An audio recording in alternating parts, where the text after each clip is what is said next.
dollars and support regenerative producers.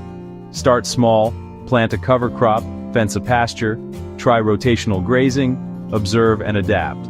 Cover the soil, minimize disturbance, maximize diversity, integrate livestock, maintain living routes. Every step improves your land, your profitability, and your legacy. Dead soils come back to life, teeming with worms, fungi, and wildlife. We have the knowledge, tools, and examples. Now we need the will to change. A proper introduction. All right, everyone, how are you doing? Let's have a little chat about something really, really important. It's all about food, my favorite subject, as you know. But we're not just talking about whipping up a lovely bit of grub in 30 minutes. We're talking about something bigger. We're talking about making sure everyone, and I mean everyone, your nan down the road, a kid on the other side of the world, has enough good, proper food to eat. It sounds simple, doesn't it? But blimey, it's a massive puzzle we've got to solve together. So, let's get stuck in and figure this out. Think about your dinner last night. Was it tasty? Did you have enough? Now, imagine going to bed with a rumbling tummy. Not because you're on a diet, but because there was simply nothing in the cupboards. That's the reality for millions of people. And honestly, it's just not right. We live on a planet that grows more than enough food to feed every single person. So the problem isn't about not having enough food. The problem is about how we share it. It's about fairness, or the lack of it. This isn't just about charity, it's about building a better, stronger world for our kids. Over the next few pages, we're going to break it all down. No confusing jargon, no complicated stuff.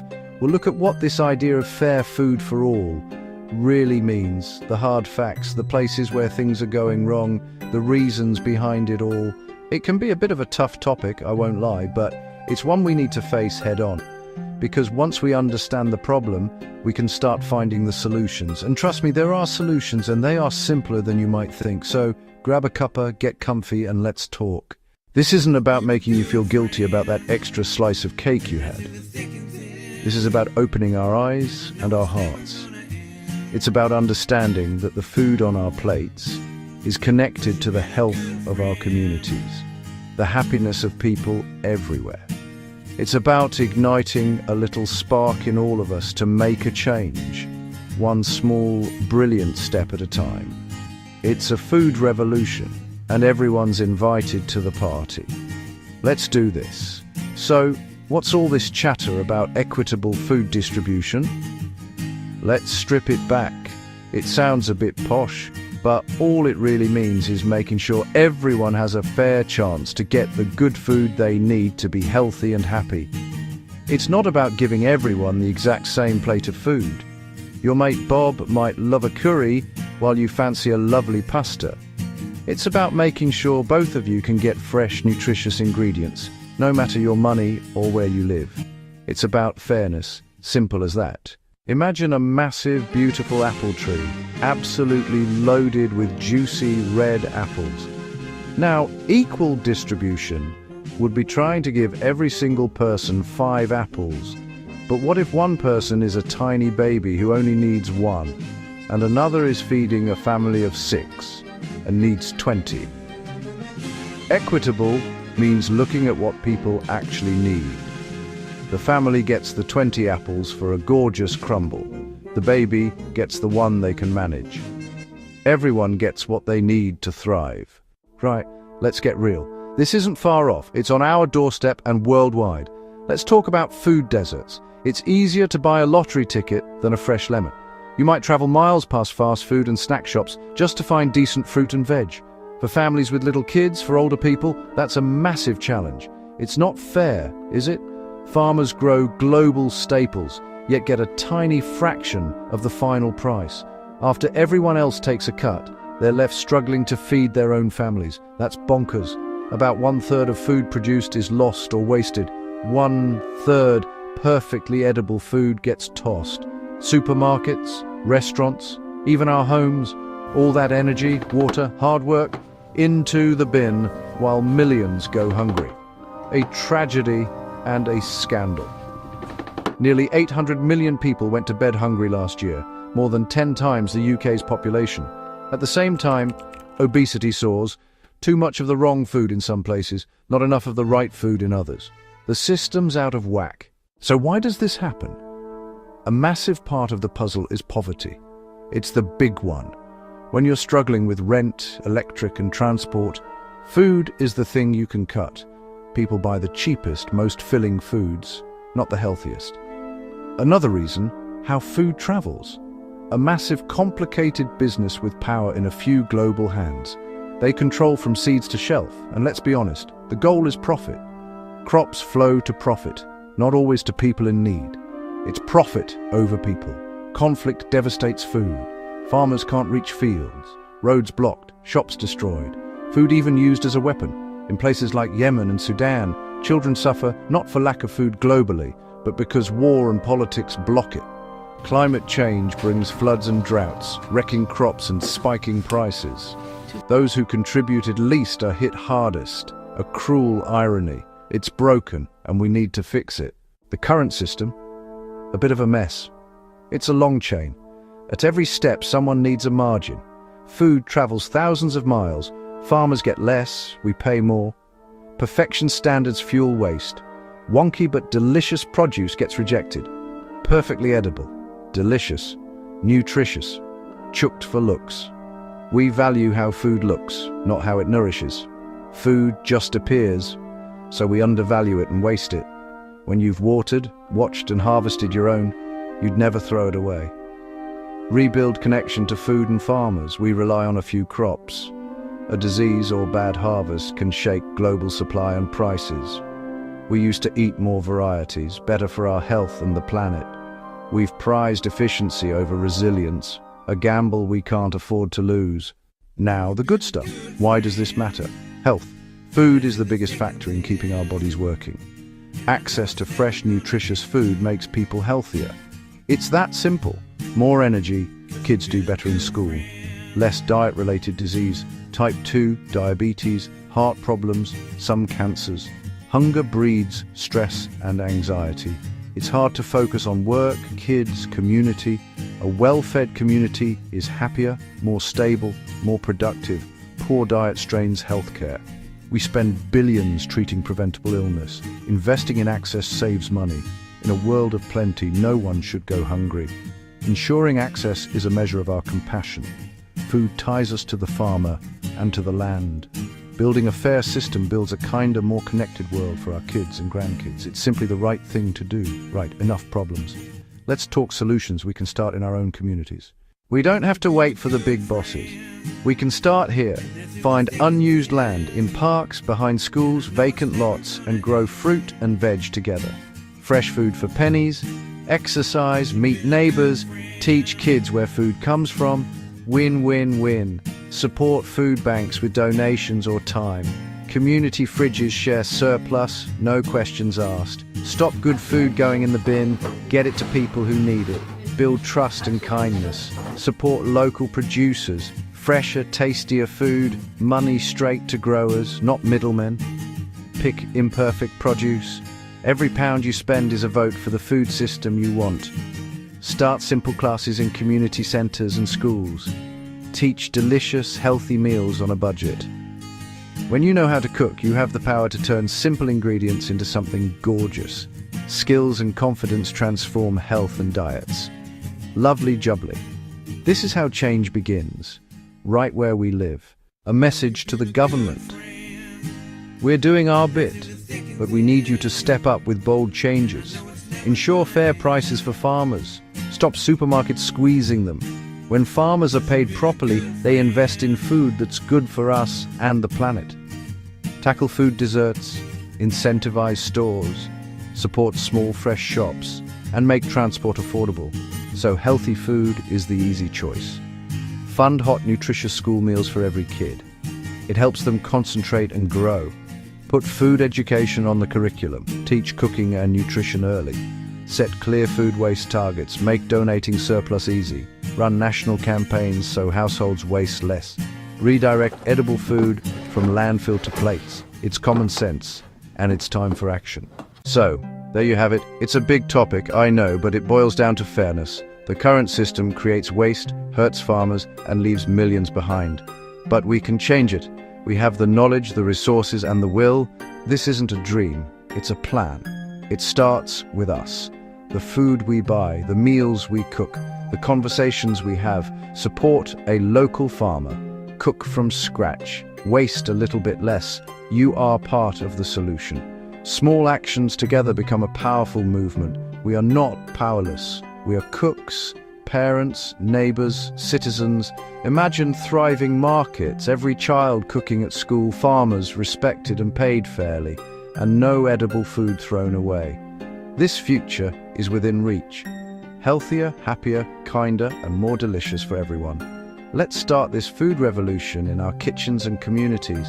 Talk to our politicians. Support the heroes already at work. Teach our kids the joy of real food.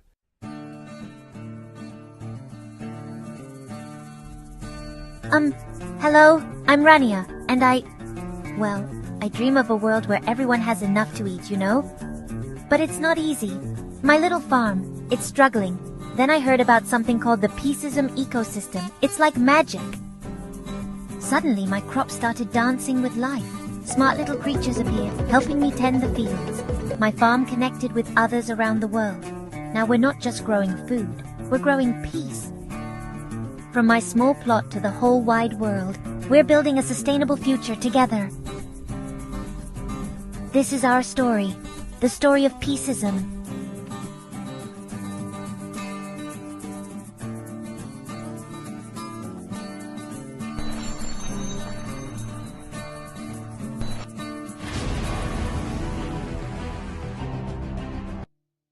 Right then, let's get stuck in. When we talk about equitable food distribution, what are we really on about? It sounds a bit posh, a bit complicated, but it's actually dead simple. It means everyone, and I mean everyone, gets a fair shot at having enough good, nutritious food to eat. Every single day. It doesn't matter if you live in a massive city or a tiny village. It doesn't matter if you're rich or poor. It means your postcode or your bank balance shouldn't decide whether you get to eat a proper, lovely meal. It's about fairness. Simple as that. It's about making sure that the amazing food we grow on this planet actually reaches the people who need it. So, what's the current situation? Honestly, it's a bit of a dog's dinner. Our modern food system is a marvel in many ways. We can get strawberries in winter, spices from the other side of the world. But look under the bonnet and you'll see some serious problems. The biggest issue is a massive disconnect. We produce more than enough food to feed every single person on the planet, yet hundreds of millions go to bed hungry every night. How can that be right? It's completely bonkers. The food is there, but it's not getting to them. The system is broken. Too often, it's designed for profit, not for people. Food travels thousands of miles. The price gets bumped up at every step. This makes it expensive for people on low incomes. Supermarkets might be piled high, but if you can't afford it, it might as well be on the moon. This creates food deserts, fast food joints everywhere, nowhere to buy fresh, affordable fruit and veg. So people are left with unhealthy, processed options, which leads to a whole host of health problems. On top of the hunger, there's the waste. A huge chunk, around a third, never even gets eaten. It gets chucked away, fields, shops, restaurants, even at home. It's upside down. Let's talk numbers for a minute. I promise to keep it simple. The facts are staggering.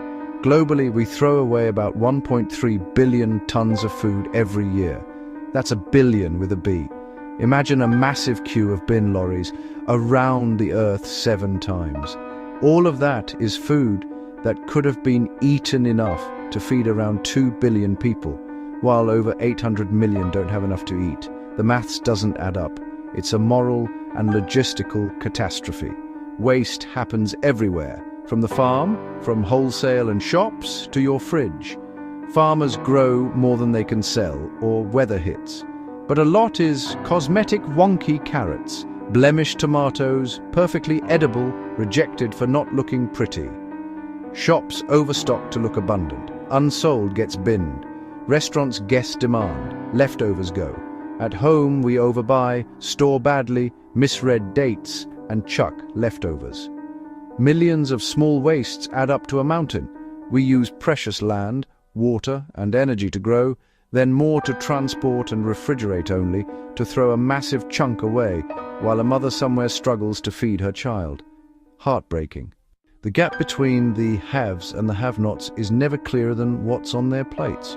For wealthier people, food is about choice, abundance, pleasure, 20 kinds of bread, exotic fruits, organic, gluten-free, vegan, plates piled high, sometimes more than we can eat. We worry about calories and carbs. Too many choices can be the problem. For people living in poverty, food is not about choice, it's about survival. Enough calories to get through the day, fresh fruit, lean protein. Whole grains become unaffordable luxuries. Diets skew to cheap, calorie-dense but nutrient-poor foods. Not from ignorance, it's cost. Cruel paradox, in the same city, some face obesity and type 2 diabetes, others face malnutrition, and you can be overweight and malnourished at the same time. Poor diets from birth affect development, concentration, health, trapping families in poverty. Food shapes your health, opportunities, and future. The rich plate versus poor plate is a major injustice we must fix. Right, enough of the doom and gloom. We know it's a mess, so what's the solution? What does a fairer food future look like? We value food properly and waste as little as possible. Imagine supermarkets with perfectly imperfect sections. Wonky veg sold at a discount. Near sell-by food is routed via simple apps to charities, soup kitchens, food banks, getting to people who need it. Stronger links between farmers and eaters. Food travels less, local networks grow. Support small-scale farmers, diversify crops, sell directly to communities, farmers markets, CSA shares, local shops, fairer prices for farmers, fresher, more nutritious food for us. Education is massive. Teach where food comes from, how to grow it, and how to cook simple, healthy meals. Every school, a garden and a teaching kitchen. Kids connect to food and waste less. A fair system makes healthy food easy and affordable. Subsidize fruit and veg, make ultra-processed junk more expensive, ensure community kitchens and gardens, design towns without food deserts, built on community, common sense, respect for farmers, and the food itself. So, you're fired up? Right. What can I actually do? It can feel massive, but small actions add up. Start at home. Stop wasting food. Plan meals. Write a list. Buy only what you need. Get friendly with your freezer. It's your best mate. Half a loaf, whiz breadcrumbs, freeze. Soft bananas, banana bread. Be curious. Buy local when you can. Farmers markets, farm shops, or look for local labels. Cut food miles. Don't be a food snob. Wonky veg tastes the same. Buying it signals you care about taste and stopping waste. Learn a few basics. You don't have to be a chef. A simple soup, a pasta sauce, a lovely omelette. Cooking gives control, saves money, improves health, and fights waste. Get kids involved. Get your mates round. Make it fun. Use your voice. Talk to friends. Share what you learn. Write to supermarkets about waste and local sourcing. Ask counsellors about tackling food poverty. Our choices and our questions both matter. Don't think small actions don't count. They are the seeds of a food revolution. While individual actions are brilliant, the real magic happens when we come together. Community gardens turn neglected patches, parks, churchyards, estates into places to grow food. Young hands in soil, older hands guiding. People learn, share the harvest, and fresh food becomes accessible to everyone. Food clubs, pantries differ from food banks. Members pay a small fee for a bag of fresh and cupboard food, often $15–20 in value, sourced from surplus. It builds dignity, budgeting, and reduces stigma. Community kitchens teach basic skills, budget planning, cooking with surplus, batch cooking for the week, shared meals that tackle isolation as well as hunger. Partner with local farms for veg box schemes, collect surplus from shops and restaurants, organize gleaning to collect produce left in fields. Communities can plug gaps and create local solutions to a global problem. It's neighbors helping neighbors, and that is incredibly powerful. Fixing our food system benefits everything. Access to affordable, nutritious food means fewer cases of malnutrition, obesity, and diet-related disease. Less pressure on the NHS. Kids concentrate, learn, and reach their potential. Supporting local farmers and producers keeps money in the community, creates jobs, supports families, and builds resilience. Money goes to the people who grow and make our food, not distant corporations. Today's production and waste harm soil, water, and climate. Landfilled food releases methane. A fairer, more local, less wasteful system means less pollution, healthier soil, more biodiversity, and a smaller carbon footprint. Food connects us. Sharing, cooking, and growing together break down barriers, strengthen the social fabric, and reduce loneliness. A right to good food builds kindness, dignity, and justice. It makes our world a better, more compassionate place to live. So, there you have it. The food system is complex, but the solutions are simple and full of hope. Not an impossible dream, just common sense changes that transform the world. We already grow enough, the food is there. The knowledge and passion are there. We need to connect the dots for fairness, not just profit. Power isn't only with governments or big companies, it's in our hands too. Every time you buy a wonky carrot, cook from scratch, or turn leftovers into something delicious, you cast a vote for a better food future and become part of the solution. When a garden starts or surplus is shared, we build fairness from the ground up. Small sparks light a massive fire of change, a ripple through our communities. We're on the cusp of a food revolution. People are asking where food comes from and demanding better. The energy is building. Let's grab it with both hands. Be bold, be creative, and work together. Teach kids, lobby politicians, support local food heroes, make some noise for people and planet. A future where no child goes to bed hungry, no farmer is forced into poverty, and good food is a right for everyone. Let's roll up our sleeves, get our hands dirty, and get cooking for change. Come on, let's do it.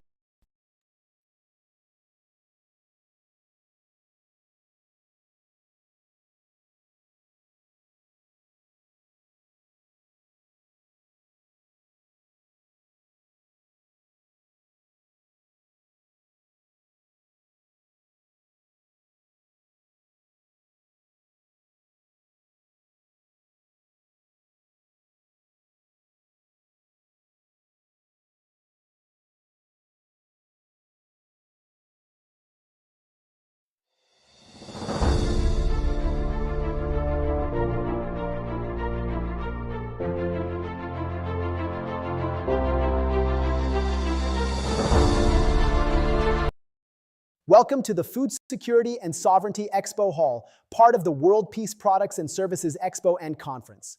I am delighted to guide you through this immersive experience where innovation, technology, and sustainability come together to address one of humanity's most pressing challenges: how to feed the world fairly and responsibly. Food is more than just nourishment. It is the foundation of peace, health, and resilience. When communities have secure access to healthy food, they thrive. When they do not, conflict, inequality, and suffering emerge. That is why food security and sovereignty stand at the heart of the Peaceism ecosystem. Today, we will explore three powerful dimensions: regenerative agriculture, farming practices that restore soil, water, and biodiversity while creating meaningful livelihoods; smart farming technology, digital tools like drones, sensors, and data platforms that make agriculture more efficient, climate-friendly, and resilient; equitable food distribution, systems that ensure fairness, giving small farmers access to markets and making nutritious food available to all, not just the privileged few. Welcome to Booth 1, Regenerative Agriculture. This is where we look at how farming can not only feed people, but also heal the earth. Traditional agriculture, especially industrial monocropping, has taken a heavy toll on our planet. Soil erosion, water depletion, and loss of biodiversity are just some of the consequences. But regenerative agriculture is different. It's based on the idea that farms can function like living ecosystems, restoring balance, capturing carbon, and creating livelihoods that last for generations. Let's look at some of the key practices that make regenerative farming so powerful. First, cover cropping and composting. Instead of leaving fields bare after harvest, farmers plant cover crops, plants like legumes, clover, or rye that enrich the soil naturally. These plants add organic matter, fix nitrogen, and prevent erosion. When combined with composting, farmers recycle waste back into the soil, turning farms into self-renewing systems. The result? Healthier soil, less dependence on synthetic fertilizers, and greater resilience to droughts and floods. Second, agroforestry. This approach integrates trees into farming systems. Imagine rows of fruit or nut trees planted alongside food crops or pasture land. The trees provide shade, improve soil moisture, capture carbon, and create habitats for birds and pollinators. Farmers gain multiple income streams, from timber, fruits, or nuts, while reducing risk and improving sustainability. Agroforestry brings back diversity to landscapes that industrial farming made uniform. Third, circular farming systems. This means designing farms where every output becomes an input. Animal manure fertilizes crops. Crop residues feed animals. Water is recycled. Nothing is wasted. These closed-loop systems mimic nature itself, where every part plays a role in sustaining the whole. Circular farming reduces costs, lowers emissions, and builds resilience against climate shocks. To see how this works in practice, let's explore a real-world example. For decades, cocoa farming was linked to deforestation and soil degradation. But in recent years, Brazilian farmers adopting regenerative methods have turned this around. They began integrating cocoa trees into agroforestry systems alongside native species. This restored local biodiversity, improved soil fertility, and revived wildlife habitats. At the same time, it created thousands of rural jobs, ensuring families could stay on their land with stable incomes. These farms didn't just produce cocoa beans, they rebuilt communities, ecosystems, and hope. And this is not limited to Brazil. Similar regenerative models are now thriving in Africa, Asia, and North America.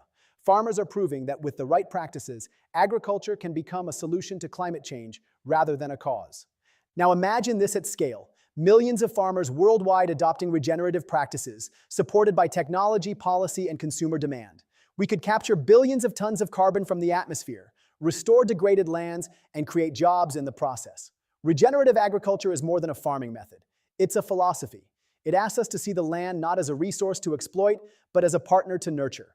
By working with nature instead of against it, we create abundance that is shared fairly, sustainably, and peacefully. If regenerative agriculture is about healing the land, then smart farming is about harnessing the power of technology to make farming more precise, efficient, and sustainable. It's about growing more food with fewer resources, and doing so in a way that reduces waste and protects the planet. Let's explore the innovations driving this revolution. First, AI-powered drones. Imagine drones flying over fields, scanning every plant in real time. Their cameras and sensors detect signs of disease, pest outbreaks, or nutrient deficiencies that the human eye might miss. Instead of spraying an entire field with chemicals, drones help farmers target only the plants that need attention. This reduces pesticide use, lowers costs, and protects ecosystems. In some regions, drones even plant seeds or spray natural fertilizers from the air, turning agriculture into a high-tech, sustainable operation. Second, IoT sensors. IoT, or the Internet of Things, is transforming farms into data-driven ecosystems. Small, affordable sensors placed in soil and irrigation systems monitor moisture, temperature, and nutrient levels 24/7. The data is sent to farmers' smartphones or dashboards, allowing them to water crops only when needed and apply fertilizer with pinpoint precision. This not only saves water, but also reduces runoff that pollutes rivers and lakes. In regions where droughts are becoming more frequent, IoT sensors are a lifeline for food security. Third, blockchain for transparency. Food today travels long distances, from farms to supermarkets to our plates. But how do we know where it came from, or whether it was produced sustainably? Blockchain technology provides a solution. By recording every step of a product's journey in a secure, unchangeable ledger, blockchain ensures farm-to-table transparency. Consumers can scan a code on a package and instantly learn which farm grew their produce, how it was harvested, and whether fair trade or organic practices were followed. This builds trust, empowers ethical choices, and rewards farmers who do things right. Now let's take a closer look at a real-world success story. Case study, the Netherlands. The Netherlands is one of the world's smallest countries by land, yet it has become the second largest exporter of food, right behind the United States. How? By embracing smart farming technologies. Dutch vertical farms powered by AI grow vegetables under controlled indoor conditions, stacked in layers that rise like skyscrapers. These systems use LED lighting, climate controls, and hydroponics to produce food year-round, regardless of weather. The results are astonishing. 10 times more yield per square meter, using 90% less water than traditional farming. And because the farms are often located near cities, transportation emissions are also drastically reduced. This isn't science fiction. It's happening right now. From AI algorithms predicting crop yields, to robots harvesting lettuce, to satellites monitoring global food supplies, smart farming is rewriting the future of agriculture. The benefits are clear: more food to feed a growing population, less waste of water, fertilizer, and energy, greater resilience against climate change, supply chain disruptions, and global shocks. But beyond efficiency, smart farming also represents fairness. By giving farmers access to real-time data and tools, it levels the playing field between large-scale agribusinesses and smallholder farmers. With the right technology, even a small family farm can optimize its output, increase income, and join global supply chains. When combined with regenerative practices we saw at Booth 1, smart farming technology becomes a powerful force, restoring ecosystems while scaling food production. Together, these approaches bring us closer to a future where no one goes hungry and farming becomes a driver of peace, prosperity, and sustainability. When we talk about food security, the challenge isn't always producing enough food. In fact, the world already produces more than enough to feed every person on the planet. The real problem is fairness in access, ensuring that food gets to the people who need it at the right time and at a fair price. Every year, nearly 1/3 of all food produced globally is wasted. At the same time, hundreds of millions of people go hungry. This mismatch isn't a question of scarcity. It's about broken systems of distribution. Equitable food distribution focuses on closing this gap so that abundance is shared rather than lost. Let's look at some of the solutions making a real difference. First, digital food banks. Traditional food banks have been vital in serving communities in need, but they often face logistical challenges like storage, transportation, and mismatched supply and demand. Digital food banks change the game by using technology to link surplus food directly with communities who need it.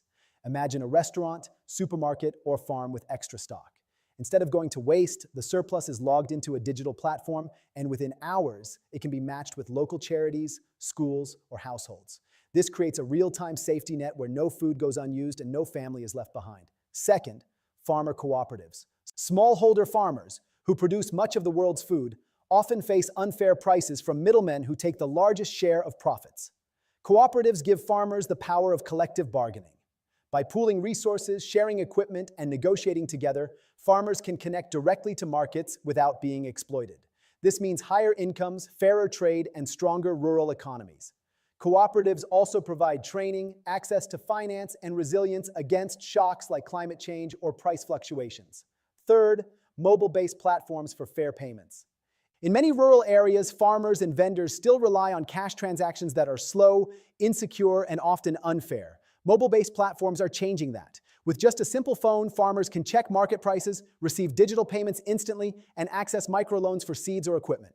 This transparency prevents exploitation, builds trust, and ensures that farmers are rewarded fairly for their hard work. These platforms also allow buyers and sellers to connect directly, reducing unnecessary intermediaries and lowering costs for consumers. Case study, Rwanda's eSoko platform. Rwanda provides a powerful example of how digital tools can transform food distribution. The government launched eSoko, a mobile platform that allows farmers to check market prices in real time and sell directly to buyers. Before eSoko, farmers often had to accept whatever price middlemen offered, without knowing the true value of their crops. Now, with access to accurate data and digital payments, farmers have more control, higher incomes, and greater stability. At the same time, consumers benefit from lower prices and fresher produce. Waste is reduced, and fairness is increased. The story of eSoko reminds us that equitable food distribution is not just about technology, it's about dignity. When farmers are paid fairly, they can send their children to school, invest in their communities, and break cycles of poverty. When consumers have reliable access to affordable, nutritious food, entire societies become healthier and more resilient. Imagine scaling these solutions worldwide. Digital food banks connecting surplus in New York or Dhaka with families in need. Cooperatives across Africa and Asia giving small farmers the same market power as industrial producers. Mobile payment systems ensuring that no farmer, no matter how remote, is left behind. Equitable food distribution means fairness, opportunity, and peace. It ensures that food, the most basic human need, is treated not as a privilege, but as a universal right. And it reminds us that solving hunger is not about producing more, but about sharing better. Now that we've explored the big picture, let's look at 3 smart farming innovations in action. Real solutions that are already changing the way food is produced and distributed. First, drone monitoring. Imagine standing at the edge of a large cornfield. Traditionally, a farmer might walk rows for hours, trying to spot signs of pests or disease, often missing small but critical problems until it was too late. Today, AI-powered drones can scan entire fields in minutes. Their high-resolution cameras and infrared sensors detect patterns invisible to the human eye, a patch of yellowing leaves, an unusual heat signature, or the early traces of insect damage. The data is analyzed instantly, generating a detailed map of problem areas. Instead of spraying chemicals across the whole field, farmers can now target only the affected zones. This saves money, protects the soil, and drastically reduces pesticide use. It's not just efficiency, it's a leap forward for sustainability and human health. Second, vertical hydroponics. Picture walking into an apartment building in the heart of a busy city, and instead of a dusty storage room, you find a vertical hydroponic farm. Rows of leafy greens, herbs, and tomatoes are stacked floor to ceiling, growing without soil, using only nutrient-rich water and LED lighting. AI systems control temperature, humidity, and light cycles to optimize growth 24/7. Residents harvest fresh produce right where they live, reducing the need for long supply chains. This model, already flourishing in places like Singapore and New York, produces 10 times more food per square meter while using 90% less water. For crowded urban centers, vertical hydroponics offers food security without expanding farmland, proving that cities themselves can become sources of fresh, sustainable food. Third, the traceability app. Have you ever wondered where your food really comes from? With a simple smartphone app, consumers can now scan a QR code on a package of rice, fruit, or coffee and immediately see its full journey, from the farm where it was grown, to the trucks and warehouses it passed through, to the supermarket shelf. The app also reveals critical data, the carbon footprint of production, whether fair trade standards were met, and exactly how much the farmer earned. This transparency empowers consumers to make ethical choices while rewarding farmers who adopt sustainable practices. It turns every purchase into a vote for a fairer and greener food system. Together, these three demos, drone monitoring, vertical hydroponics, and traceability apps, show us something powerful. They prove that sustainable food systems are not dreams for the distant future. They are working today. Farmers are using them. Cities are adopting them. Consumers are benefiting from them. The challenge now is scale. How do we bring these tools to every community, every farm, and every table? That is the work of innovation, collaboration, and policy. But the path is clear. With technology as our ally, we can grow smarter, waste less, and share more fairly. Smart farming is not just about feeding more people. It's about creating systems that are transparent, just, and resilient. These demos remind us that when we combine innovation with intention, we don't just build better farms, we build a better world. Now let's shift gears and enter networking mode. One of the most exciting features of this expo is the AI-powered matchmaking system. Instead of wandering through a crowded conference hall hoping to meet the right people, here the AI does the work for you, analyzing profiles, interests, and goals to connect you with the people who matter most. Here's how it works. First, investors are matched with startups. If you're an investor, the system identifies early-stage companies in sustainable agriculture, food technology, or supply chain solutions that align with your focus. You'll see not just a company name, but also key metrics, their stage of development, funding needs, and potential impact. This way, instead of sifting through dozens of random pitches, you're instantly connected with founders who are relevant to your portfolio and values. For startups, this means access to funding opportunities that would otherwise take months of introductions to secure. Second, farmers and policymakers are matched with regional innovators. Farmers may be searching for new irrigation systems, drought-resistant seeds, or low-cost distribution tools. Policymakers may be looking for proven models to scale within their regions. The matchmaking engine scans these needs and connects them directly to innovators offering the right solutions. For example, a farmer in Kenya might be paired with a startup from India specializing in solar-powered cold storage. A policymaker in Latin America could be connected with a cooperative model from Africa that has already transformed rural livelihoods. This matchmaking isn't just networking. It's about practical knowledge transfer that saves time and accelerates impact. Third, NGOs are matched with food distribution projects. Nonprofits often struggle to find credible partners on the ground, while grassroots projects need visibility and support. The AI system bridges this gap. NGOs focused on hunger relief, nutrition, or climate action are connected with food banks, cooperatives, or tech-enabled platforms that align with their mission. This ensures that resources, funding, and expertise are directed to initiatives with proven community value. For grassroots projects, it's a chance to scale beyond local boundaries and gain global allies. Now here's where you come in. Take a moment to check your matchmaking chat panel. Inside, you'll see a list of suggested partners. Not randomly chosen, but carefully curated by the AI based on your profile, preferences, and goals. Maybe you're an investor matched with a regenerative farming startup that's already piloting in 2 countries. Maybe you're a farmer linked to a policy team that can unlock subsidies for your sustainable practices. Maybe you're an NGO leader now connected to a blockchain platform ensuring food traceability in rural markets. This is your opportunity. Introduce yourself. Share what you're working on. Ask questions. Explore possibilities. Remember, collaboration is at the heart of the Peaceism ecosystem. No single organization can solve food security, climate resilience, or equitable distribution alone. But together, through smart matchmaking, we can accelerate solutions and create partnerships that last far beyond today's event. So go ahead, open your chat, see who you're connected with, and take the first step toward collaboration. Your next partner, funder, or ally may be just one message away. Thank you for joining us in the Food Security and Sovereignty Expo Hall, part of the World Peace Products and Services Expo and Conference. Over the past session, we've explored how farming, technology, and fairness can come together to nourish people and heal our planet.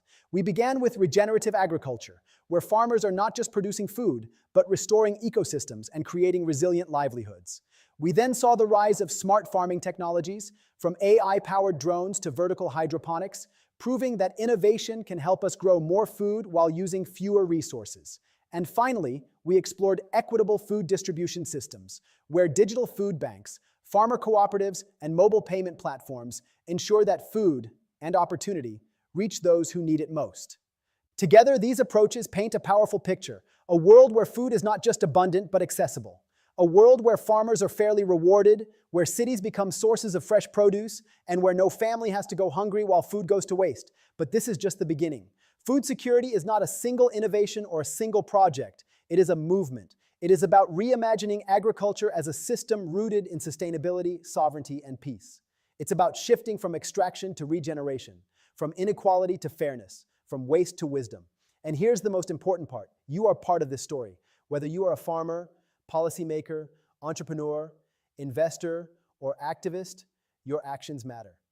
The conversations you start today, the partnerships you build, and the choices you make can ripple out to impact entire communities and generations to come. As we move into the next session of the Peaceism Ecosystem, let's carry forward the insights we've gathered here. Let's remember that food security is not just about what we eat, it's about who we are, how we live, and the kind of future we want to create. So stay tuned. In the next hall, we'll continue this journey, exploring another pillar of the Peaceism ecosystem and uncovering more ways to build a world that thrives on collaboration, justice, and sustainability. Thank you once again for being here, for listening, and for believing in the possibility of a food system and a world rooted in peace. Thank you for joining us here in the Food Security and Sovereignty Expo Hall, part of the World Peace Products and Services Expo and Conference. Over this past session, we've taken an extraordinary journey together. We began by stepping into the world of regenerative agriculture, where farming is not simply about producing crops, but about restoring balance to ecosystems, protecting biodiversity, and creating resilient livelihoods for millions of families. We saw how cover crops, composting, and agroforestry transform depleted soil into living, fertile ground, and how circular farming systems turn waste into resources.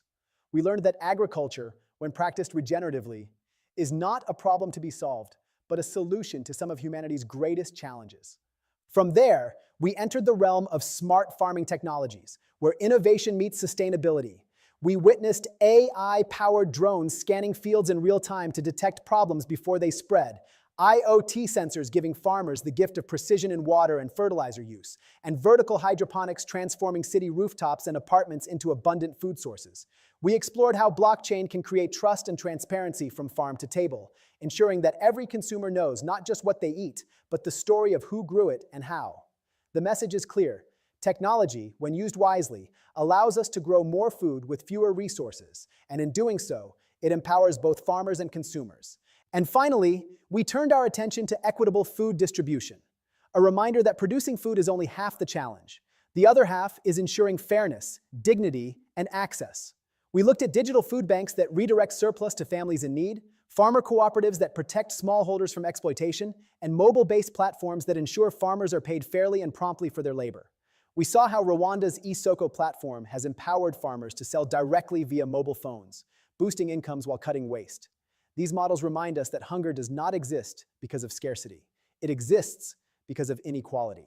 By addressing access, we take a crucial step toward justice. Together, these three approaches, regeneration, innovation, and fairness, paint a compelling and hopeful picture. A world where food is not only abundant, but also accessible. A world where farmers are rewarded justly, not exploited. A world where cities and villages alike become centers of food production. A world where no child goes hungry while food rots in warehouses or landfills. But this, my friends, is only the beginning. Food security is not one innovation, not one program, not one project. It is a movement. It is a commitment to reimagine the way we think about agriculture and food, from something that extracts, depletes, and divides into something that regenerates, sustains, and unites. It is about shifting our systems from extraction to regeneration, from inequality to fairness, and from waste to wisdom. And here's the most important truth of all. You are part of this story. Whether you are a farmer nurturing the land, a policymaker designing systems, an entrepreneur building technology, an investor funding bold ideas, or an activist raising your voice, your role matters. Your decisions matter. The conversations you start today, the partnerships you form during this event, and the choices you make in your daily lives can ripple outward, shaping not only the future of food, but the future of peace and sustainability itself. Every action counts. A farmer choosing regenerative practices, a startup designing smarter tools, a policymaker opening markets to fair trade, a consumer scanning a label and choosing food that honors both people and planet. Each of these actions may seem small on its own, but together they add up to transformation. As we transition now into the next session of the Peaceism Ecosystem, let's carry these insights forward. Let's not see food security as an isolated issue, but as the foundation of human dignity, health, and peace. Let's remember that food is never just about calories or crops. It is about culture, community, and the very values we hold as humanity. The next pillar we'll explore will build on this momentum, showing us new pathways to collaboration, resilience, and justice. I invite you to stay with us, to keep your hearts open and your minds engaged, because each hall adds another piece to the mosaic of a sustainable, peaceful world. So as we close this Food Security and Sovereignty Hall, let's take with us a renewed sense of possibility. Let's commit to systems that nourish people, protect the planet, and promote peace. Thank you once again for being here, for listening deeply, and for believing in the power of a food system and a world rooted in sustainability, sovereignty, and peace. Together, let's keep